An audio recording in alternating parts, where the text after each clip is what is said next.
ವೀಕ್ಷಕರೇ, ಕಾಂಗ್ರೆಸ್ನಲ್ಲಿ ಏನಾಗ್ತಾ ಇತ್ತು, ಸಿಎಂ ಕುರ್ಚಿಯ ಒಂದು ಕಾದಾಟ ಜೋರಾಗಿ ನಡೀತಾ ಇತ್ತು. ಆದರೆ ಅದೇ ಬೆನ್ನಲ್ಲಿ ಸಿಎಂ ಸಿದ್ದರಾಮಯ್ಯ ಅವರು, DCM DK ಶಿವಕುಮಾರ್ ಅವರು ಇಬ್ಬರು ಕೂಡ ಒಬ್ಬರ ಮನೆಗೆ ಒಬ್ಬರು ಹೋದ್ರು, ಮೀಟಿಂಗ್ಗಳನ್ನು ಮಾಡಿದ್ರು, ಅಲ್ಲೇ ಮಾತುಕತೆಯನ್ನು ಮಾಡಿದ್ರು. ಆಗೇನಾಯಿತು, ಒಂದು ಚರ್ಚೆ ಸ್ವಲ್ಪ ತಣ್ಣಗಾಯಿತು. ಆದರೆ ಈಗ ಇದಕ್ಕಿದ್ದಂತೆ ಚರ್ಚೆ ಎದ್ದಿದೆ. ಯಾಕೆ ಅಂತಂದರೆ, ಸಿಎಂ ಸಿದ್ದರಾಮಯ್ಯ ಅವರ ಮಗ ಏನಿದ್ದಾರೆ ಯತೀಂದ್ರ ಅವರು ಒಂದು ಹೇಳಿಕೆಯನ್ನು ಕೊಟ್ಟುಬಿಟ್ರು. ಅದರಿಂದ ಈಗ ಸಂಚಲನ ಮೂಡಿತು. ಎರಡೂ ಬಣದ ನಾಯಕರು ಕೂಡ ಚರ್ಚೆ ಮಾಡೋಕೆ, ಹೇಳಿಕೆಗಳನ್ನ ಕೊಡೋಕೆ ಶುರು ಮಾಡಿಕೊಂಡ್ರು. ಬೆಳಗಾವಿಯ ಅಧಿವೇಶನ ನಡೀತಾ ಇದ್ರೂ ಕೂಡ ಹೇಳಿಕೆಗಳನ್ನು ಕೊಡ್ತಾ ಇದ್ದಾರೆ. ಈಗ ದೊಡ್ಡ ಮಟ್ಟದ ಚರ್ಚೆ ಆಗ್ತಾ ಇದೆ. ಇದೇ ವಿಚಾರವಾಗಿ ಈಗ ಏನಾಗಿದೆ ಅಂತಂದರೆ, ಸಿಎಂ DCM ಇಬ್ಬರೂ ಕೂಡ ಪ್ರತ್ಯೇಕವಾಗಿರುವಂತಹ ಒಂದು ಸಭೆಗಳನ್ನು ಮಾಡಿದ್ದಾರೆ. ಹಾಗಾದರೆ ಮತ್ತೆ ಶುರುವಾಯ್ತಾ ಈ ಒಂದು ವಿಚಾರ? ಇಬ್ಬರು ಕೂಡ ಪ್ರತ್ಯೇಕವಾಗಿ ಸಭೆಯನ್ನು ಮಾಡಿರುವಂಥದ್ದು. ಪುತ್ರನ ಜೊತೆ ಸಿಎಂ ಸಿದ್ದರಾಮಯ್ಯ ಅವರು ರಹಸ್ಯವಾದಂತಹ ಸಭೆಯನ್ನು ಮಾಡಿದ್ದಾರೆ. ಇನ್ನು ಇತ್ತ ನೋಡೋದಾದ್ರೆ, ಆಪ್ತರೊಂದಿಗೆ DK ಶಿವಕುಮಾರ್ ಗುಪ್ತವಾಗಿರುವಂತಹ ಚರ್ಚೆಯಲ್ಲಿ ಮುಳುಗಿದ್ದಾರೆ. ಅಸಲಿ ಆಟವನ್ನು ಶುರು ಮಾಡ್ಕೊಂಡ್ರೆ ಇಬ್ಬರು ನಾಯಕರು ಕೂಡ.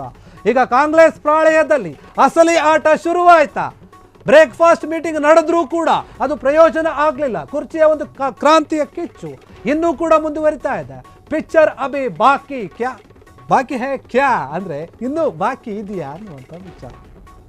ಕಾಂಗ್ರೆಸ್ ಕುರ್ಚಿಯ ವಿಚಾರ ಇನ್ನೂ ಬಾಕಿ ಇದೆ.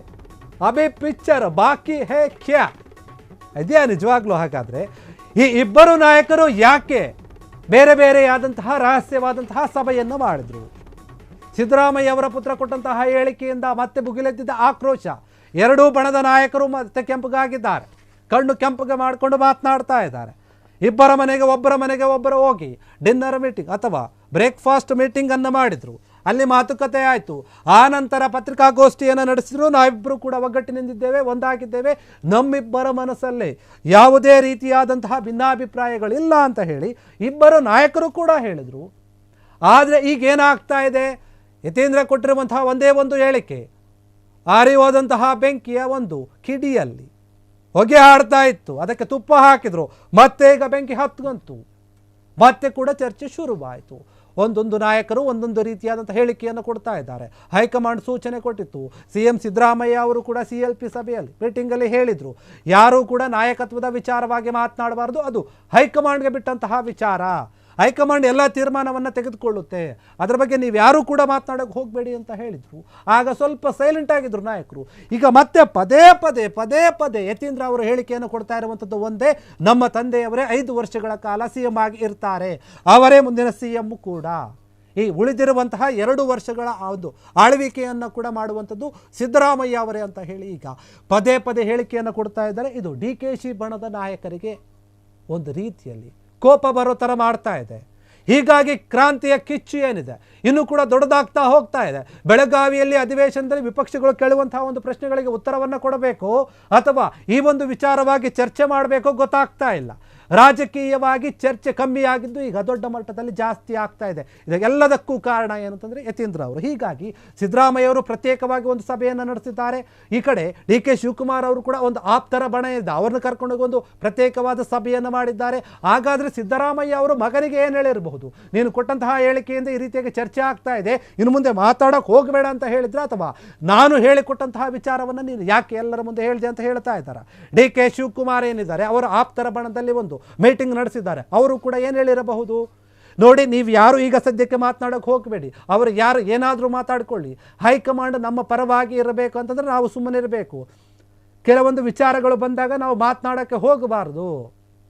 ಹೀಗಾಗಿ ಈ ಒಂದು ವಿಚಾರದ ಬಗ್ಗೆ ಯಾರು ಕೂಡ ಮಾತನಾಡಬೇಡಿ ಅಂತ ಹೇಳಿದ್ದಾರೋ, ಅಥವಾ DK ಶಿವಕುಮಾರ್ ಅವರು ಯಾರಾದರೂ ಹೇಳಿಕೆಯನ್ನು ಕೊಟ್ಟರೆ ನೀವು ಕೂಡ ಮಾತನಾಡಿ ಅಂತ ಹೇಳಿಕೆಯನ್ನು ಕೊಟ್ಟಿದ್ದಾರೋ ಗೊತ್ತಿಲ್ಲ. ಅವರ ಬಣದ ನಾಯಕರಿಗೆ ಇಬ್ಬರು ಬೇರೆ ಸಪರೇಟ್ ಆಗಿ ಮೀಟಿಂಗ್ ಮಾಡಿರೋದ್ರಿಂದ ಈಗ ಮತ್ತೆ ಅಸಲಿ ಆಟ ಶುರುವಾಗಿದೆ ಕಾಂಗ್ರೆಸ್ ಪಾಳೆಯದಲ್ಲಿ ಎನ್ನುವಂತಹ ವಿಚಾರ ಕೇಳಿ ಬರ್ತಾ ಇದೆ. ನಿಜಕ್ಕೂ ಕೂಡ ಇದು ಒಂದು ದೊಡ್ಡ ಬೆಳವಣಿಗೆ ಕಾಂಗ್ರೆಸ್ನಲ್ಲಿ. ಇಬ್ಬರು ನಾಯಕರು ಒಂದಾಗಿದ್ರು, ಸುಮ್ಮನೆ ಇದ್ರು. ಆದರೆ ಈಗ ಇಬ್ಬರು ಬೇರೆ ಯಾಕೆ ಮೀಟಿಂಗ್ ಮಾಡಿದ್ರು? ಇಬ್ಬರು ಒಂದೇ ಕರೆಸಿ ಮಾತನಾಡುವುದಿತ್ತಲ್ಲ. ಇದೇ ನಾಯಕತ್ವದ ವಿಚಾರವಾಗಿ ಯಾರು ಕೂಡ ಮಾತನಾಡಬಾರ್ದು ಅಂತ ಹೇಳೋದಾಗಿದ್ರೆ, ಬುದ್ಧಿಮಾತು ಹೇಳೋದಾಗಿದ್ರೆ, ಇಬ್ಬರು ಕೂಡ ಅವರವರಿಗೆ ಸಂಬಂಧಪಟ್ಟ ನಾಯಕರನ್ನೇ ಕರೆಸಿಬಿಟ್ಟು ಒಟ್ಟಿಗೆ ಮೀಟಿಂಗ್ ಮಾಡಿ ಹೇಳ್ಬೋದಿತ್ತು. ಆದರೆ ಬೇರೆ ಮೀಟಿಂಗ್ ಯಾಕೆ ಮಾಡಿದರು? ಬೇರೆ ಏನಾದರೂ ತಲೆಯಲ್ಲಿ ಓಡ್ತಾ ಇದೆಯಾ ಇಬ್ಬರು ನಾಯಕರ ತಲೆಯಲ್ಲಿ? ಬೇರೆ ಏನಾದರೂ ಪ್ಲಾನ್ ಮಾಡ್ಕೊಳ್ತಾ ಇದ್ದಾರಾ? ಈ ರೀತಿಯಾದಂತಹ ಒಂದು ಚರ್ಚೆಗಳು ಜೋರಾಗ್ತಾ ಇದೆ ಕಾಂಗ್ರೆಸ್ನಲ್ಲಿ. CM DCM ಇಬ್ಬರ ಒಂದು ನಡೆಯಿಂದ ಈಗ ಚರ್ಚೆ ಮತ್ತೆ ಊಟ ಆಗ್ತಾ ಇದೆ. ಈ ಒಂದು ನಾಯಕತ್ವದ ಬದಲಾವಣೆಯ ವಿಚಾರ ಏನು, ಎಲ್ಲೋ ಬೇರೆ ಕಡೆ ಹೋಗ್ತಾ ಇದೆ. ಇನ್ನೂ ಕೂಡ ಈ ಒಂದು ಸಿನಿಮಾ ಮುಗಿದಿಲ್ಲ, ಕ್ಲೈಮ್ಯಾಕ್ಸ್ ಬಾಕಿ ಇದೆ. ಹೀಗಾಗಿ ಹೈಕಮಾಂಡ್ ಎಲ್ಲವನ್ನು ನಿರ್ಧಾರ ಮಾಡುತ್ತೆ. ಆ ನಡುವೆನೇ ಈಗ ಇಬ್ಬರು ನಾಯಕರು ಪ್ರತ್ಯೇಕವಾಗಿ ಸಭೆಗಳನ್ನು ಮಾಡಿರುವಂಥದ್ದು ದೊಡ್ಡ ಮಟ್ಟದಲ್ಲಿ ಚರ್ಚೆ ಆಗ್ತಾ ಇದೆ. CM ಸಿದ್ದರಾಮಯ್ಯ ಅವರ ತಲೆಯಲ್ಲೇರಿದೆ, DK ಶಿವಕುಮಾರ್ ಅವರ ತಲೆಯಲ್ಲಿ ಯಾವ್ಯಾವ ಪ್ಲಾನ್ಗಳಿದೆ, ಯಾವ ರೀತಿಯಾಗಿ CM ಸ್ಥಾನವನ್ನು ಪಡೆದುಕೊಳ್ಬೇಕಂತ ಇವರು ಯೋಚನೆ ಮಾಡ್ತಾ ಇದ್ರೆ, ಇವರು CM ಸ್ಥಾನವನ್ನು ಸೀಟನ್ನು ಹೇಗೆ ಉಳಿಸ್ಕೊಳ್ಬೇಕು ಅಂತ ಯೋಚನೆ ಮಾಡ್ತಾ ಇದ್ದಾರೆ. ಆದರೆ ಇಬ್ಬರು ಹೇಳೋದು ಒಂದೇ, ಹೈಕಮಾಂಡ್ಗೆ ನಿರ್ಧಾರವನ್ನು ಬಿಟ್ಟಿದ್ದೀವಿ, ಅವ್ರು ಹೇಳ್ದಂಗೆ ಕೇಳ್ತೀವಿ. ಆದರೆ ನಡೆಗಳು ಮಾತ್ರ ಬೇರೆ ರೀತಿಯಾಗಿದೆ, ಭಿನ್ನಾಭಿಪ್ರಾಯಗಳು ಇಲ್ಲ ಅಂತ ಹೇಳ್ತಾ ಇದ್ದಾರೆ. ಆದರೆ ಇಲ್ಲಿ ಭಿನ್ನವಾಗಿ ಬೇರೆ ಬೇರೆಯಾಗಿ ಸಭೆಗಳನ್ನು ಮಾಡ್ತಾ ಇದ್ದಾರೆ. ಈಗ ಪಿಕ್ಚರ್ ಅಭಿ ಬಾಕಿ ಹೇ ಕ್ಯಾ ಎನ್ನುವಂತಹ ಪ್ರಶ್ನೆ ನಿಜಕ್ಕೂ ಕೂಡ ಎಲ್ಲರ ಮನಸ್ಸಲ್ಲಿ ಮೂಡುತ್ತಾ ಇದೆ. ಕಾಂಗ್ರೆಸ್ ಪಾಳೆಯದಲ್ಲಿ ಏನಾಗ್ತಾ ಇದೆ, ಏನು ಇಲ್ಲ ಅಂತ ಹೊರಗಡೆ ಮಾತ್ರ ಹೇಳ್ತಾ ಇದ್ದಾರೆ, ಆದರೆ ಒಳಗಡೆ ಏನೇನೋ ನಡೀತಾ ಇದೆ.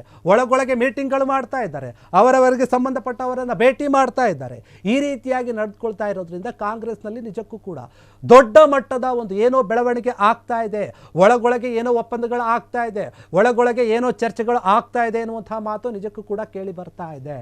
CM ಸಿದ್ದರಾಮಯ್ಯ ಅವರು ಮತ್ತು DK ಶಿವಕುಮಾರ್ ಇವರಿಬ್ಬರು ಸಪರೇಟ್ ಆಗಿ ಒಂದು ಸಭೆ ಮಾಡೋದ್ರಿಂದ ಈ ಒಂದು ಚರ್ಚೆ ಆಗ್ತಾ ಇರುವಂಥದ್ದು. ಕ್ಷಣ ಕ್ಷಣದ ಸುದ್ದಿಗಳಿಗಾಗಿ ಫ್ರೀಡಂ ಟಿವಿ ಸಬ್ಸ್ಕ್ರೈಬ್ ಮಾಡಿ, ಲೈಕ್ ಮಾಡಿ ಹಾಗೂ ಫಾಲೋ ಮಾಡಿ. ಹೊಸ ಸುದ್ದಿಗಳ ನೋಟಿಫಿಕೇಶನ್ಗಾಗಿ ಬೆಲ್ ಐಕಾನ್ ಮೇಲೆ ಕ್ಲಿಕ್ ಮಾಡಿ.